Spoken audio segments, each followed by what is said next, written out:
Hello everyone, I am doctor Amin Khan and you are watching hello touch. आज हम आपको बताने वाले हैं डेंटल केरीज के बारे में। क्या है ये डेंटल केरीज जो बहुत ही कॉमन प्रॉब्लम होती जा रही है पॉपुलेशन में। डब्ल्यूएचओ की रिपोर्ट के अकॉर्डिंग 2016 में जो एक रिपोर्टिंग की गई उसके हिसाब से लगभग 3.6 बिलियन लोग इस प्रॉब्लम से जूझ रहे हैं, जो कि एडल्ट पॉपुलेशन है, जो कि कुल आबादी का लगभग 48% के आसपास होती है। सिर्फ लोग ही नहीं, सिर्फ एडल्ट ही नहीं, इसमें आपके बच्चे भी शामिल हैं। इसमें करीब करीब 620 मिलियन बच्चे जो कि लगातार केरीज से ग्रसित हैं, लगभग 9% पूरी आबादी के। तो आप सोचिए ये कितना बड़ा आंकड़ा है और ये बहुत ही कॉमन होता जा रहा है। डेंटल केरीज हम बात करेंगे सबसे पहले एडल्ट में और उसके बाद बात करेंगे कि बच्चों में ये होती क्यों है। देखिए, सिंपली डेंटल केरीज क्या है, एक तरह का टूथ डिके है। टूथ डिके का मतलब जानिए, अगर दांत में किसी तरह का कोई डिमिनरलाइजेशन शुरू हो जाए, डिके शुरू हो जाए, इसी को हम डेंटल केरीज कहते हैं। ये टाइम टेकिंग प्रोसीजर है, एक दिन में नहीं होने वाला। इसके लिए कुछ चीजें होना जरूरी हैं, जैसे सबसे पहली चीज आपका दांत, दूसरी चीज है कुछ कार्बोहाइड्रेट के कंटेंट या कुछ ऐसे कंटेंट जो कि केरियोजेनिक है, जो कि केरीज कॉज कर सकते हैं। तीसरी चीज बैक्टीरिया और एक आखिरी चीज टाइम। टाइम का होना उतना ही जरूरी है। अगर यही चीज हम कहते हैं, अगर आपने इसमें से किसी भी एक चीज को ब्लॉक कर दिया तो आप डेंटल केरीज से बच सकते हैं। तो इसमें होता क्या है, देखिए, सिंपली प्रोसीजर में 3 स्टेप में होता है। सबसे पहली चीज है डीमिनरलाइजेशन। डीमिनरलाइजेशन का मतलब हुआ, हमारे जो दांत हैं वो कई सारे मिनरल्स से मिलकर बने होते हैं। डीमिनरलाइजेशन का सिंपल सा मीनिंग ये है कि अगर आपके दांत से मिनरल्स निकल के और बाहर चले जा रहे हैं, तो कोई भी चीज, अगर आप सोचिए आपके बोन से भी अगर कोई मिनरल निकल के बाहर जा रहा है, तो इसका मतलब कि हड्डी आपकी खोखली हो रही है। सेम वही चीज दांत के साथ है, जो भी मिनरल्स हैं अगर निकल के बाहर जा रहे हैं तो दांत आपका खोखला हो रहा है। डीमिनरलाइजेशन में सबसे पहली चीज जो आपको दिखाई देगी, एक चौकी अपीयरेंस दिखाई देगा। अगर ऐसा कोई अपीयरेंस है, या चौकी अपीयरेंस लाइन के फॉर्म में है, या चौकी अपीयरेंस छोटे छोटे पैचेस के फॉर्म में है, अगर ऐसा कोई भी चीज है तो ये अभी तक रिवर्सिबल स्टेज है।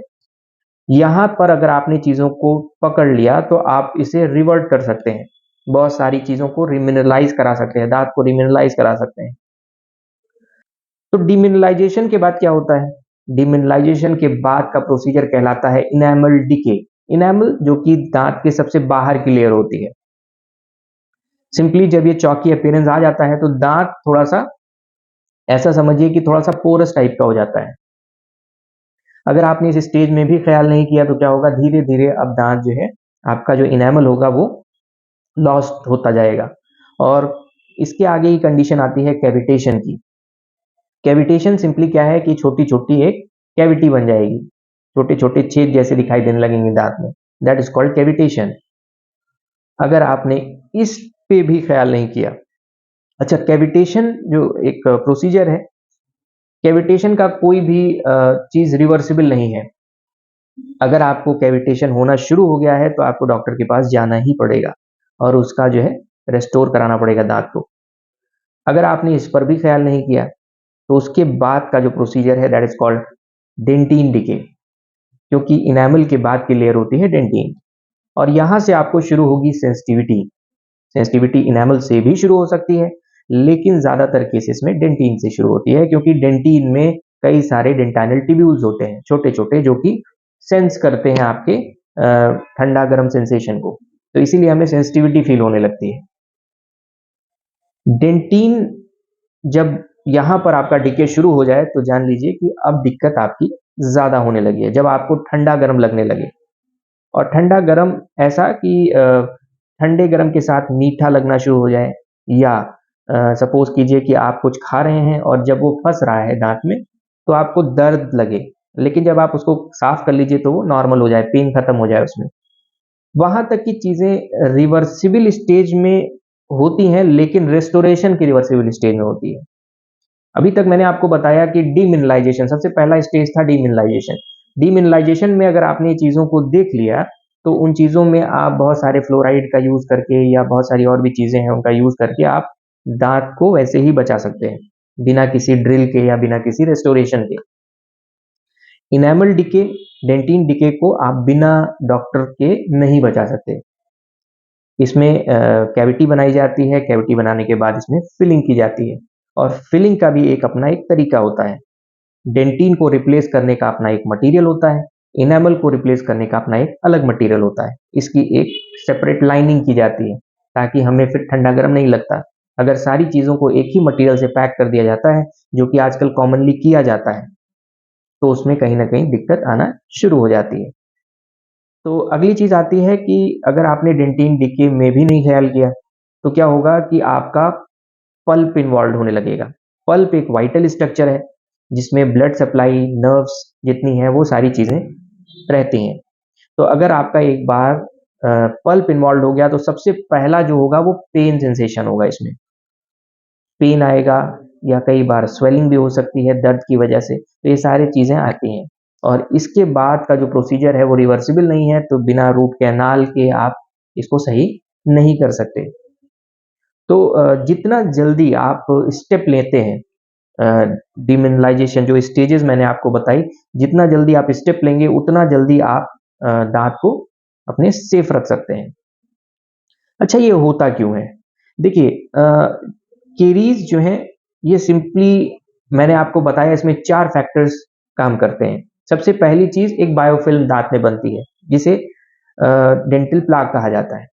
डेंटल प्लाक में बहुत सारे बैक्टीरिया होते हैं, बहुत सारे बैक्टीरिया के साथ कुछ सेलेब्री प्रोटीन्स होती हैं, ग्लाइकोप्रोटीन्स जो कि चिपकती हैं और साथ में जो कार्बोहाइड्रेट के जो कंटेंट हैं, जो आप खा रहे हैं सुक्रोज़ जो कॉमनली हम शुगर यूज़ करते हैं अगर इसके कंटेंट हैं, तो ये क्या करते हैं ये सब चीज़ें वहाँ पर चिपकती हैं। और चौथी चीज़ आती है टाइम, जब आपने उसको एक टाइम दे दिया, तो क्या होगा वो वहाँ पे धीरे-धीरे क्या होगा बैक्टीरिया अपना काम करना शुरू कर देगा। तो सिंपली क्या हुआ आपने कुछ खाना खाया और या आपने चीनी खाई या आपने कोई टॉफ़ी खाई, उससे क्या हुआ उसमें एक शुगरी कंटेंट था।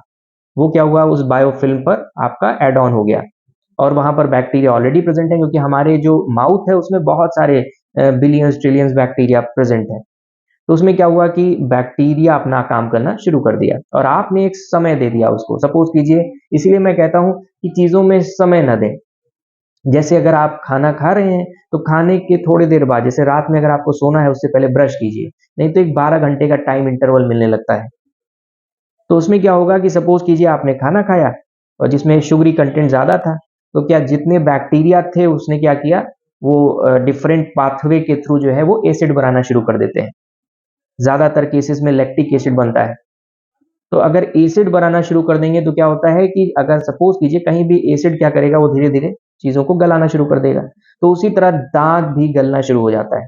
दाँत का डीमिनरलाइज़ेशन शुरू हो जाता है। तो सपोज़ कीजिए कि कहीं पर बैक्टीरिया ने एसिड बनाया, तो क्या होगा कि वहाँ का जो दाँत है वो डीमिनरलाइज़ होने लगेगा। वहाँ के मिनरल्स आपके हटने लगेंगे। तो जब मिनरल्स हटने लगेंगे तो क्या होगा कि दाँत धीरे-धीरे पोरस होने लगेगा। वहाँ पे बहुत सारे एक तरह का सरफेस एरिया बढ़ने लगेगा। वहाँ पे और सारी चीज़ें चिपकना शुरू हो जाएँगी। उससे क्या होगा, उससे और बैक्टीरिया इन्वॉल्वड होंगे और ढेर सारा एसिड बनाएँगे और आपकी पूरा दाँत धीरे-धीरे खराब हो जाएगा। यही सिंपल सा प्रोसीजर है डेंटल केरीज़ का। इसीलिए मैं कहता हूँ कि आपकी ब्रशिंग जो है सफिशिएंट नहीं होती। आपके दाँत को अगर आपको सही रखना है, तो ब्रशिंग के साथ फ्लॉसिंग का होना ज़रूरी है। फ्लॉसिंग करती क्या है? देखिए दाँत के बहुत सारे स्ट्रक्चर हैं। भाई कोई चीज़ ऐसे है चौकोर, तो बहुत सारे स्ट्रक्चर हैं। हम जो ब्रशिंग करते हैं वो सिंपली हम आपके इधर साइड में कर लेंगे और अंदर साइड में कर लेंगे। लेकिन जो दाँत के बीच में जगहें हैं उसको कैसे साफ करेंगे? तो उनमें तो ये जो हमने आपको सिचुएशन बताई कि 4 चीज़ें जो मिलनी है, उसमें तो वहाँ अंदर के साइड में प्रॉपर्ली मिल रही हैं। क्योंकि वहाँ पे आप सफाई नहीं कर रहे तो टाइम जो है लगभग बहुत ही लंबा मिल जा रहा है। तो वहाँ पे डिके होने का खतरा बहुत ही ज़्यादा है। इसीलिए आपने देखा होगा कि कई बार ऊपर से दाँत बिल्कुल अच्छा दिखता है, लेकिन आपके किनारे जो दाँतों के बीच से सड़न बहुत ज़्यादा होती है। तो इनकी सारी वजहें यही मेन है। आपको ये सारी चीज़ें ख़याल करनी है। नेक्स्ट चीज़ है तो फिर बच्चों में ऐसा क्यों हो जाता है? बच्चे तो कुछ ऐसा खाते भी नहीं, वो तो सिंपली अगर दूध पीते हैं तो और कोई ऐसी चीज़ तो खा नहीं रहे। दूध देखिए ऐसा है, बहुत ही रिच सोर्स है। दूध में बहुत सारी शुगर पाई जाती है और नॉर्मल अगर आप दूध पिला रहे हैं तो उसके केस में देखिए इतना ज़्यादा खतरा नहीं है। लेकिन पेसिफायर्स का यूज़ साथ में चीनी डाल के बहुत बार होता है कि बच्चों को रात में दे दिया जाता है बॉटल्स में। तो पेसिफायर क्या करते हैं, सिंपली जो भी चीज़ें मैंने आपसे यही चीज़ कही कि अगर आपने शुगरी कंटेंट को बढ़ा दिया, जैसे सपोज़ मिल्क में पेसिफायर दिया और बच्चा रात भर आपका वो लगाया हुआ है बॉटल और पी रहा है। उससे क्या हुआ कि उसके पूरा जो ओरल एनवायरनमेंट है उसमें शुगर कंटेंट बहुत ही ज़्यादा है। सारा चीज़ें प्रोसीजर सेम होगा और डिके आपका बच्चों के दाँत इसीलिए आजकल देखे होंगे बहुत ज़्यादा खराब हो रहे हैं। तो ये सारी चीज़ आपको ख़्याल करने वाली है। अ, कुछ और भी चीज़ें हैं। कई बार कुछ डिज़ीज़ेज़ की वजह से भी ऐसा होता है। जैसे सपोज़ कीजिए कि अगर जॉगरेन सिंड्रोम उसमें एक है। इसमें होता है जॉगरेन सिंड्रोम में सिंपली होता क्या है कि पेशेंट में सलाइवा का सिक्रीशन कम हो जाता है, टीयर्स का सिक्रीशन कम हो जाता है। तो ना तो आँसू निकलते हैं और ना ही सलाइवा बहुत ज़्यादा निकलता है। सलाइवा सिंपली करता क्या है, ये फ्लश आउट कराता है डिवरीज़ को, लेकिन जब सलाइवा कम निकलेगा तो फ्लश आउट नहीं होगी डिवरीज़। या आजकल स्ट्रेस बहुत ज़्यादा होने की वजह से लोगों में डिप्रेशन बहुत ज़्यादा है, उसकी वजह से सलाइवा कम बनता है माउथ में, जिसकी वजह से कैरीज़ हैं ये लगातार बढ़ती जा रही हैं। कुछ और भी चीज़ें हैं जैसे डायबिटीज़ मेलाइटिस के केस में भी देखा गया है कि वैसे तो डायबिटीज़ के जितने भी पेशेंट्स हैं, उनको हमेशा अपने ओरल हाइजीन का ख़ास ख़्याल करना चाहिए, क्योंकि उनमें ऑलरेडी शुगर कंटेंट आप उनके ब्लड में ज़्यादा होता है, जिसकी वजह से इन्फेक्शन का खतरा लगातार बना रहता है। और यहाँ तक कि हम अगर कोई प्रोसीजर ऐसे किसी भी जिनमें डायबिटीज़ है, जिनमें शुगर है, उनको अगर हम कोई भी प्रोसीजर करते हैं, तो बिना एंटीबायोटिक कवरेज के नहीं करते। तो आप सोच सकते हैं कि उनके लिए कितना क्रिटिकल है। चीज़ें इसीलिए हम लोग कहते हैं कि ओरल हाइजीन मेंटेन रखिए। पुअर पुअर ओरल हाइजीन की वजह से भी हो सकता है। ये ज़्यादातर जितने पॉवर्टी लाइन से नीचे जो भी लोग हैं, उनमें बहुत ज़्यादा देखा गया है, जिनमें साफ-सफाई, ओरल हाइजीन ठीक से नहीं रहता। उनमें जो है कैरीज़ का खतरा बहुत ही ज़्यादा है। तो उम्मीद करता हूँ आपको ये वीडियो पसंद आई होगी। अगर आपको ये वीडियो पसंद आई है तो लाइक कीजिएगा, शेयर कीजिएगा और इस चैनल को सब्सक्राइब करना ना भूलिएगा। मैं हूँ doctor Iman Khan, city dental care Balaganj, Lucknow से। Thank you for watching.